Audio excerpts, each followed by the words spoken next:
Hello, lovely people. Thank you so much for stopping by. So today's video is going to be the top 5 things that you want to ask your potential travel advisor. If you are someone that is looking around, considering getting a travel agent, I wanted to prepare these questions and the reasons why you should ask these questions, just to make sure that, again, you're fully informed, making the best decision.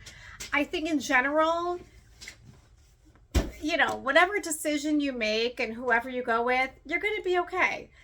Because typically, training and the way that a lot of travel agents operate are very, very similar to each other. But if, like I said, if you are unsure, maybe you're not getting a good vibe from someone, whatever the reason, I think these things will help you today. So I've got my trusty iPad here. I'm jotting them down.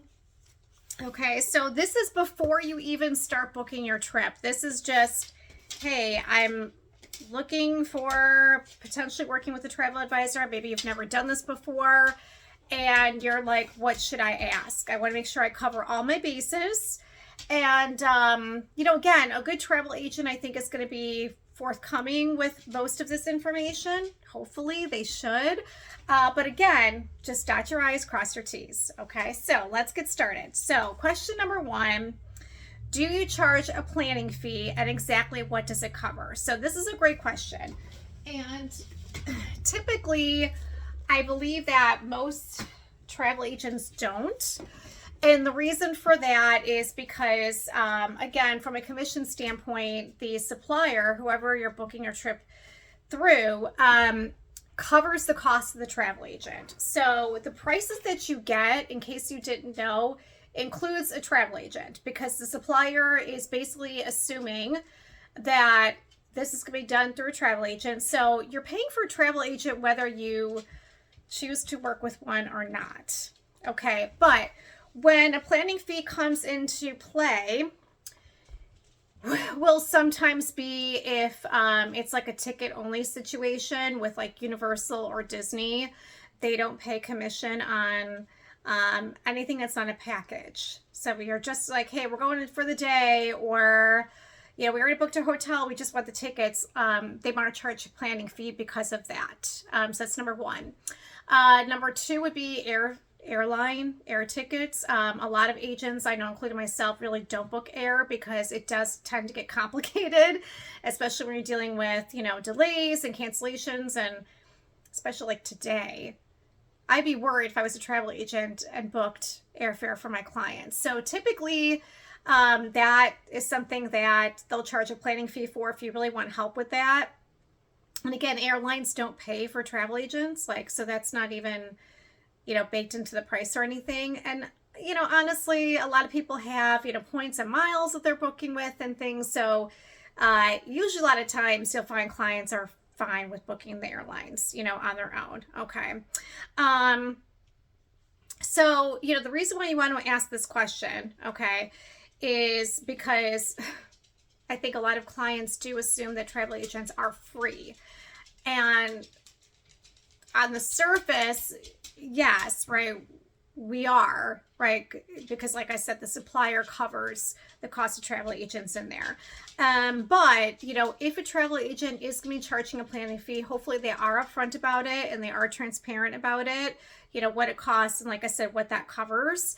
Because again, if you think about like the ticket only situation, that, the airlines, there is still work involved, believe it or not. So yes, this kind of covers the work that they're going to be doing, for that. And it allows the travel agent to talk about the time spent, the efficiency, the added value, things like that. Okay, so that's an important one. Number 2, asking the agent, how often do you personally visit the destinations that you specialize in?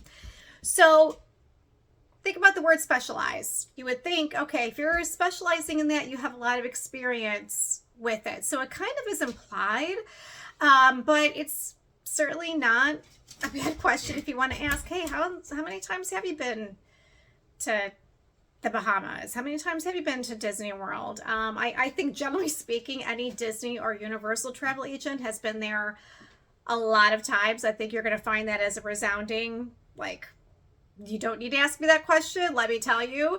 But you know, if an agent's starting out, you know, maybe they haven't been there that much. You know, I know that the suppliers do obviously recommend it, right? The more hands-on experience, just like anything else in this world, the better off you are.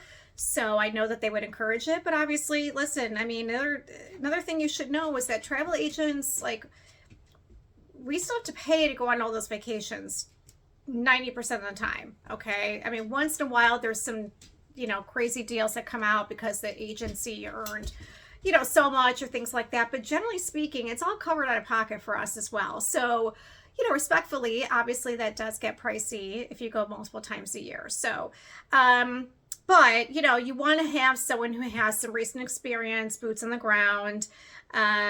You know, I think a safe number would be like in the last 3 years, right? I mean, because generally speaking, there's not a ton that's coming out every single year. And the suppliers do a good job of making sure we get trained if there is something that's popping up. But, you know, like hotel renovations, you know, if there's a restaurant that changed ownership or changed chefs and it's not meeting standards, right? You know, things like that.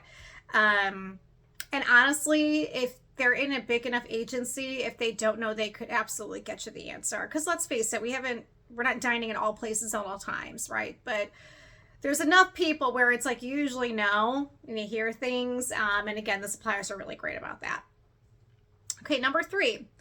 What happens if something goes wrong while I'm actually on my trip? Well, this is, yes, where we come into play. So I mean, this wasn't really something that was wrong, but I had a client that wanted to add someone to their Disney hotel. I took care of all that while they were hanging out at the pool, right? How convenient, you know, was that? So, you know, this is good to know, like, hey, do I have a direct line to you?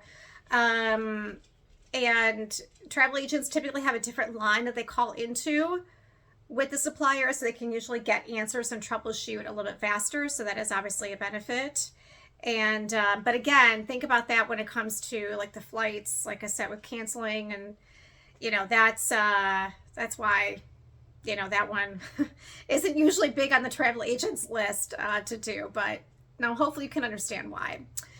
Okay, number 4, can you, the agent, provide examples of how you saved clients money or added value beyond a Google search? Love this question because it's beyond Google, it's beyond social media, Facebook, right? All of that. And yeah, generally speaking, you know, we monitor for, you know, prices. I mean, typically you're not really going to see prices going down, but we'll be able to tell you, yeah, prices are going up, lock in this rate now. If there's deals that coming out, like for Disney, for example, we do get notified before everyone else. So we know that they're coming. We can plan for it.